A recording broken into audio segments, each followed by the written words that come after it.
286. 자, 286 봤어요? 자, 이거 지역권을 보도록, 전세권을 보도록 하겠습니다. 전세권인데 여러분요, 문제 4번 한번 보세요. 문제 4번 보면, 악의 문제 4번요. 요역지 소유자는 지역권에 필요한 부분을 토지 소유권을 지역권 설정자에게 위기하여 공작물의 설치나 수선 의무의 부담을 면했을 때 이렇게 났네요. 뭐, 별 생각 없이 읽었는데요. 여러분 지금 4번 보면, 4번의 그 지문을 여러분요, 이렇게 해서 시험에 나올 가능성은 뭐 99.100% 없다고 보시면 되는데, 일단 요역지 소유자는 이렇게 되죠. 그것을 승으로 바꿔. 승역지 소유자는 지역권에 필요한 부분의 토지 소유권을 지역권 설정자를 누구를 얘기하냐? 그 승역지 소유자거든요. 그러니까 지역권 설정자를 뭐로 바꾸냐? 요역지 소유자에게 이렇게. 요역지 소유자에게 위기하여 공작물의 설치나 수선 의무의 부담을 면할 수 있다, 면할 수 있다, 이렇게. 지역권 설정자를 뭐라고 바꿔요? 요역지 소유자, 이렇게. 알겠죠? 그렇게 해서 맞는 것으로 하면 돼요. 지금 됐죠, 지금? 요역지를 뭐로 바꾸라고? 승역지. 지역권 설정자를 뭐로 바꿔? 요역지 소유자, 이렇게요. 자요, 여러분요, 전세권 한번 보셔요. 전세권은요, 303조로 먼저 보세요. 밑에요. 303조 보면 전세권자는 줄고요, 전세금을 지급이죠. 전세금을 지급하고 타인의 부동산이에요. 부동산 뭐래? 점유해서 그 부동산에 뭐에 쫓아? 용도에 쫓아 뭐란다? 사용수익. 그것을 용익권능이다. 이렇게 해서 용익권능. 사용수익을 용익권능이요. 그 부동산 전부는 뭐라면 전부에 대해서 맨 끝에요. 우선 변제를 받을 권리가 있다. 알겠죠? 그 다음에요. 2항은요. 농경지 있죠? 농경지는 전세권으로 한다, 못한다? 못한다. 가끔이라면요. 그 지문에 보면 그 기초문제라든가 이렇게 모의고사 보면 지문이 나올 수 있단 말이죠. 농경지는 전세권의 목적으로 한다, 못한다? 못한다. 이렇게요. 자, 지금부터 보면 전세권을 보셔요. 전세권을 보면, 전세권에서 먼저 전세권 설정의 합의 플러스요. 뭐라냐? 전세금을 지급을 해요. 그 다음에 등기를 이렇게 해요. 그런데 전세권에서는 뭐냐면, 이러면 인도라고 했죠. 인도는 요건이 아니에요. 그래서 전세권은 인도가 요건. 이게 참 특이하죠. 이 전세권이 뭐하고 다르냐면요. 그래서 전세권이요. 뭐하고 다르냐? 소유권하고 달라요. 그럼 매매계약이 있죠. 매매계약에서는 뭐죠? 목적물의 인도 플러스 소유권 이전 등기가 잔대금하고 무슨 관계다? 동시에.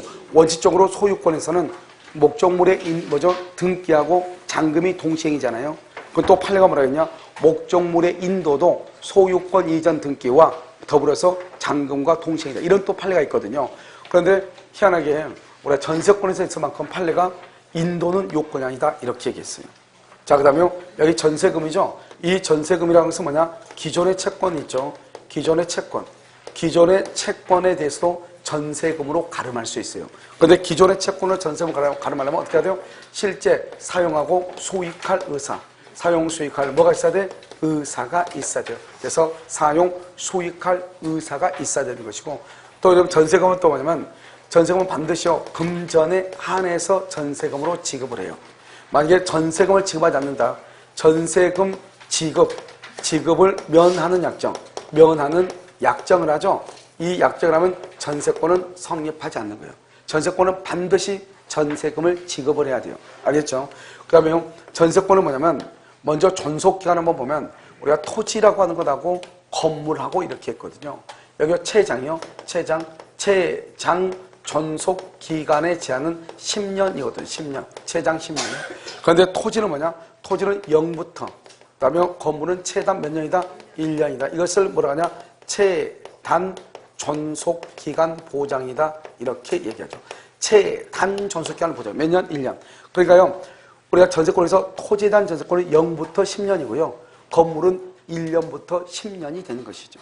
그래서 최단하고 최장이 모두 다 규정되어 있는 그것은 건물 전세권이에요. 그것은 최장 존속기간, 최단 존속기간 이 두 가지가 다 기록이 되어 있는 것이에요.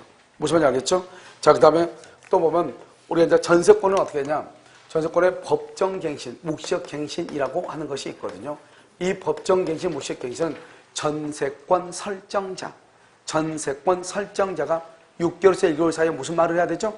근데 아무런 말을 하지 않으면 어떻게 된다? 전과 동일한 조건으로 다시 망골과 갱신된 것을 본다. 이 법정 갱신은 또 어디에만 있냐?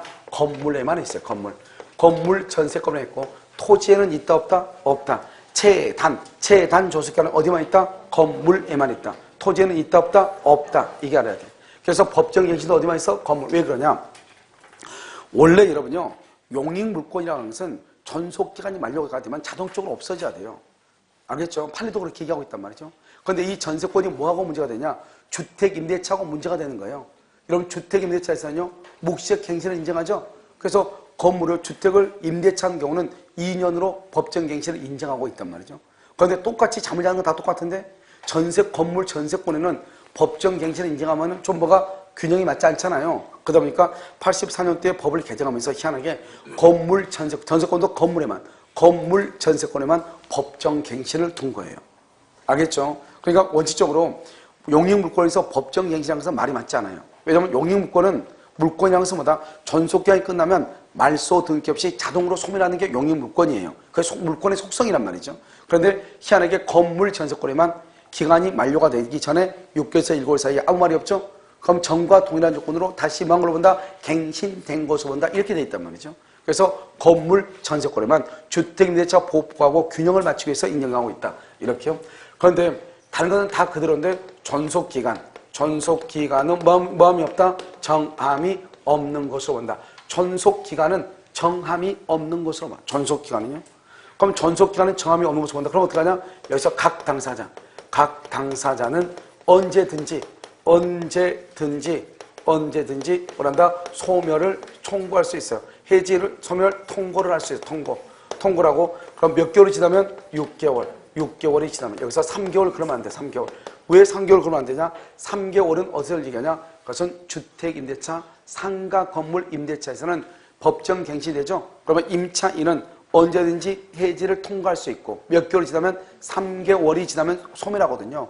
그런데 우리가 전세권을 몇 개월이다? 6개월이다. 이것을 알아야 돼요. 자, 그 다음에 여기 소멸 통고란 말하고 소멸 청구라고 하는 말을 또 구별을 해야 돼요. 소멸 통고하고 청구하고. 소멸 통고를 보고 청구를 뭐냐 이 말이죠. 청구라고 하는 말은 뭐냐면 귀책 사유가 있어야 돼요. 귀책 사유. 그 다음에 뭐를 한다? 유예 기간을 둔다 안 둔다?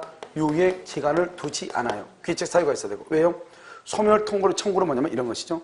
예를 들어서 여러분요, 월세 임대차를 가지고 설명하면 간단해. 임대차에서 여러분요, 몇 기의 차임을 연체하면 2기의 차임을 연체하면 뭐를 청구한다? 소멸을 하죠. 나가라고 할 수 있죠. 그때는 소멸 통고라고 하지 않고 뭐라고 한다? 청구라고 해야 돼. 왜요? 2기의 차임을 안 냈다는 것은 잘못이 있어 없어? 있죠. 유예 기간을 두 필요가 있어 없어? 없다. 이런 두 번에 월세 안 냈는데 나가라고 할 때 오늘 당장 나가라고 해야지. 너 2달 있다 나가 그러면 4개월이나 안 낼 거 아니에요. 그때는 청구예요. 유예 기간을 두지 않고 당장 나가라고 할 수 있는 거예요. 그런데요, 통고는 뭐냐? 통고는 귀책 사유가 없는 거예요. 그러니까 잘못이 없으니까 어떻게 하죠? 나갈 수 있는 기간을 마련해줘야 되겠죠? 그래서 유예 기간을 두는 것이에요. 이런 봐봐요, 여기요. 법정 갱신됐죠? 그러니까 설정자가 나가라고 해야 되는데 아무 말 하지 않았죠. 그래서 기간이 자동 연장이 됐잖아요. 그럼 자동 연장이 됐는데 그 자동 연장된 것이 갑이나 을이나 누구의 잘못은 아니잖아요. 알겠죠? 그러니까 뭘 한다? 당장 나가라고 할 수 없죠. 그 사람이 나갈 수 있는 기간을 마련해 줘야죠. 그래서 소멸 청구가 아니고 뭐라고 한다? 소멸 통고라고 해. 통고. 그래서 유예 기간을 둬. 유예 기간. 몇 개월? 6개월 이렇게 유예 기간. 그것을 통고라고 얘기를 하는 것이에요. 이것을 뭐란다? 법정 갱신이다. 이렇게. 묵시적 갱신 이렇게. 이것은 어디만 있다? 건물에만 있다. 그 다음에 우리는 또 비용상환 청구권이라고 하는 것이 있거든요. 비용상환 청구권이요. 이 비용상환 청구권은 여기서 이제 보면 여기서 이렇게 필요비라고 하는 것이 있고요. 그 다음에 여기 유익비라고 하는 것이 있죠. 유익비. 여기서 보면 누가 하냐면 우리가 비용은 여기서 한꺼번에 다 정리를 해요. 알겠죠? 한꺼번에. 정리를 딱 하면은 여기서 이렇게 있죠. 여기 누가 있죠? 지상권자가 있죠? 지상권자. 여기요. 전세권자. 그 다음에 유치권자. 그 다음에 뭐가 있냐? 임차인. 이렇게요. 이렇게 있단 말이죠. 그러면 지상권자는요. 필요비를 청구할 수 없고요. 전세권도 필요비를 청구를 못해요. 그런데 유치권자요. 유치권자고 임차인은요. 뭐가 있다? 필요비를 청구할 수 있고요. 유익비는 다 청구를 해요. 유익비는. 그럼 문제는 뭐냐면 지상권에는요, 명문의 규정이 없어요. 법에 규정되어 있지 않다 이 말이죠. 법에는 비용에 관한 규정이 없어. 하지만 지상권도 뭐가 똑같이 전세권하고 비슷하게요. 필요비는 청구를 못하고 유익비는 청구할 수 있다. 이렇게 규정을 한다. 뭐죠? 이렇게 본단 말이죠. 그럼 법에는 규정이 없어. 여기서 이제 중요한 것은 어디를 보시냐면 임차인하고 여기 전세권을 보는 전세권하고. 알겠죠? 그러면 전세권자는 필요비를 청구를 못 하잖아요. 그럼 필요비를 청구를 못 한다는 말이 무슨 말이에요? 통상의 관리에 관한 수선은 누가 해야 된다? 여기 통상의 관리에 관한 수선. 통상의 관리에 관한 수선은 누가 한다? 그건 전세권자가 한다. 이 말이죠. 전세권자가 한다. 이 말의 뜻이 뭐예요? 그러면 전세권 설정자는 필요비를 부담한다, 안 한다? 필요비를 부담하지 않는다. 그러니까 설정자는 뭐냐? 필요비를 부담하지 않죠? 이 필요비를 부담하지 않는 것을 뭐라 한다? 소극적 의무를 진다. 이렇게 얘기해. 소극적 의무. 그 말은 무슨 말이냐? 내가요, 갑이 의리한 사람한테 이 건물을 뭐라냐? 전세를 준다. 이 말이죠. 그러면 나는 뭐냐? 키만 넘겨주면 돼, 키만. 당신이 들어가서 불을 켜도 말다 알아서 하시오. 키만 주면 된다. 이 말이죠. 알겠죠? 청소가 돼 있어, 안 돼 있어? 안 돼 있어. 벽지 발라졌어, 안 발라졌어? 안 발라졌어. 그 모든 수선, 통상의 사용을 위한 투선, 모든 것은 다 누가 한다? 전세권자가 한다. 그것을 소극적 의무라고 얘기를 하는 것이에요. 그럼 여기는 임차권이죠. 이런 임차권은 임차인은 뭐라 하죠? 필요비를 청구할 수 있다 이 말이죠. 그러면 임차인이 필요비를 청구한다고 하는 것은 통상의 수선은 누가 한다? 통상의 관리에 관한 수선. 관리에 관한 수선은 누가 한다? 그것은 누가 해? 그것은 임대인이 한다. 임대인이 한다 이 말이죠. 그럼 임대인이 한단 말은 임대인이 뭐를 부담한다? 필요비를 부담한다 이 말이죠. 그래서 임대인이 필요비를 부담하는 것을 뭐라 하냐? 그것을 적극적 의무라고 얘기하는 것이요. 적극적 의무다. 여기는 소극적 의무다. 그래서 전세권 설정자는 소극적 의무. 그다음에 임대인은 적극적 의무를 부담한다. 이렇게 얘기하고. 여기 있죠? 여기 유익비죠? 여기 유익비의 공통적인 것은 뭐냐? 유익비는요, 반드시 누구냐? 해복자의 선택이다. 해복자, 다른 말로 누구다? 소유자. 해복자, 소유자의 선택에 의해서. 그러니까 지출 비용이나 또는 뭐다? 증가액 둘 중에 하나를 선택한다. 여기서 중요한 것은 누구의 선택이냐? 해복자 또는 소유자를 얘기한다. 그래서 지상권에서 소유자는 누구다? 지상권 설정자. 전세권에서는 전세권 설정자, 유치권은 법정 담보니까 설정자라고는 얘기하잖아요. 알겠죠? 그러니까 그냥 채무자 이렇게 하는 게 낫겠죠? 그다음에 여기는요, 임차인 누구죠? 물건의 소유자 이렇게요. 그래서 임차인 누구다? 임대인. 알겠죠? 임대인의 선택 이렇게. 임대인의 선택, 해복자의 선택 이렇게. 알겠죠? 이것을 비용에 관한 것이다. 이런 말이죠. 그다음에 또 전세권에서는 또 뭐가 있냐면요. 전세권은 부속물 매수 청구권이라고 하는 것이 있거든요. 부속물 매수 청구권이요. 이 부속물 매수 청구권은 어디서 우리가 봤냐? 우리가 임대차에서 이미 다 봤죠. 그래서 부속물 매수 청구권은 누구누구 있냐? 전세권하고 임대차하고 이렇게 두 가지가 있거든요. 그런데 전세권에서는 전세권 설정자가 있고요. 그 다음에 전세권자가 이렇게 있잖아요. 전세권자. 그런데 임대차에서는요, 임대인이 있고요. 누가 있다? 임차인이 이렇게 있잖아요. 알겠죠? 그런데 임대차에서는 임대인은 부속물 매수 청구권이 없어요. 그러면 누구냐? 이 전세권자하고 임차인은요, 부속물 매수 청구권인데 그것은 뭐냐? 청구권 앞에 무슨 말 있죠? 매수란 말이 있잖아요. 우리는 이것을 형성권이다 이렇게 얘기하고 일방적 의사표시. 일방적 의사표시에 의해서 뭐죠? 부속물 매수를 청구해. 여기서 중요한 건 뭐예요?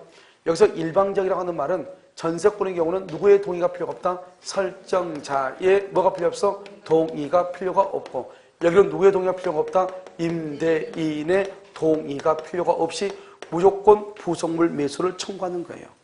그런데 전세권의 경우는요, 전세권의 경우 전세권 설정자가 부속물 매수를 청구하잖아요. 이렇게 전세권 설정자가 부속물 매수를 청구를 할 때는요, 전세권자는 정당한 이유 없이 정당한 이유도 없이 거절을 못해요. 그 말은 무슨 말이에요? 반대로 얘기하면 전세권자는 정당한 이유가 있으면 뭐 할 수 있다? 거절할 수가 있다. 이 말이죠. 거절할 수도 있다. 그런데 전세권자가 부속물 매수를 청구하죠? 그러면 설정자는 거절할 수가 있다, 없다? 없다. 왜요? 설정자의 뭐를 필요가 없어? 동의는 필요가 없으니까. 이게 차이가 있는 것이죠. 그래서 부속물 매수청구는 어디에 있다? 전세권에 있고 어디에 있다? 임차권에 있다. 이런 말이죠. 이것을 이제 여러분 보시면 된다. 이런 말이죠. 그래서 이제 기본적인 것들은 다 얘기했고요. 지금부터 이제 아까 우리 전세권은 양도 금지 특약을 할 수 있어 없어? 전세권은 할 수 있다. 이렇게 했죠. 그래서 전세권의 양도하고 전전세를 잠깐 설명해요. 왜냐하면 전세권의 양도, 전전세는 임차권의 양도, 전대차하고 동일한 것이에요. 알겠죠? 여기서 보면 이렇게 갑이 있죠? 갑 있고 을이 있죠? 을이 이렇게 1억에 전세금을 주고 1월 1일부터 10월 1일까지 이렇게 있단 말이죠. 이 을이 전세권자잖아요. 전세권자. 전세권자고 이 사람이 설정자잖아요. 설정자 이렇게요. 그런데 이 을이라는 사람이 이것을 병한테 전세권을 뭐하냐? 양도한단 말이죠. 양도하면 이 사람은 전세권 양도인이 되고 이 사람이 양수인이 되는 거예요. 양수인이요. 전세권 양도. 그래가지고 이 사람한테 무슨 느끼한다 부기 등기를 이렇게 넘긴단 말이죠. 그러면 누가 전세권자가 되는 것이냐? 병이 전세권자가 되는 것이에요. 더 이상 이제 을은 전세권자가 아니고요. 전세권이 양도가 되죠. 그러면 종래 전세권 설정자고 전세권 양수인 사이에 갑하고 을하고 있었던 권리와 의무가 갑하고 병한테 그대로 유지가 되는 것이에요. 그러니까요, 이 전세권 양수인은 종전 전세권 양도인이 가지고 있던 권리와 의무를 그대로 승계받는 것이죠. 알겠죠? 그 다음에 이렇게 양도를 할 때는 누구의 동의가 필요가 없다? 갑의 뭐가 필요 없어? 동의가 필요가 없다. 동의가 필요 없는 대신에 무슨 책임을 진다? 불가항력적 손해에 대해서 뭘 한다? 책임을 진다. 불가항력적 손해에 대해서 책임을 진다. 이런 말이죠. 알겠죠? 그러니까요, 이 갑이라고 하는 설정자는 전세권이 양도가 되죠? 그러면 전세금을 누구한테 반환한다? 전세금을 누구한테 반환해? 병에게 전세금을 반환하는 것이고, 전세금 반환이요. 자, 지금 또 하나를 더 보고, 전전세를 보면서 설명을 다시 해요. 이렇게 갑이 있죠? 갑이 있고, 여기 을이 있죠? 여기 이렇게 병이 있단 말이죠. 그래서 전세금 1억, 이루어지고 1월 1일부터 10월 1일까지요. 여기서 5월 1일 날요, 뭐라냐? 전세를 이렇게 해주죠. 전세. 그러면 이 을을 뭐라냐? 이 사람을 전세권자라고 얘기하죠. 이 갑을 뭐라냐? 전세권 설정자라고 얘기해. 전세권 설정자. 이 사람을 전세권자. 이 사람은 뭐냐면 전세권자. 이 사람은 전세권 설정자. 이렇게. 이건 전세권자. 이 사람은 뭐라냐? 이 사람은요, 전세권 설정자. 이렇게. 설정자. 이렇게. 그러니까 이 을은요, 갑하고의 관계에서는 전세권 설정자, 전세권자. 병하고 관계에서는요, 전세권 설정자, 전세권자. 이렇게. 전전세를 하면서 반드시 뭐를 지급해야 되냐? 전세금. 전세금을 지급하고 반드시 또 등기를 또 해야 돼요. 전세금. 알겠죠? 왜냐하면 전세권에서는 전세금을 주지 않는다 그러면 무조건 무효가 되거든요. 그러니까 반드시 뭘 해야 돼요? 전세금을 줘야 돼요. 알겠죠? 그럼 봐봐.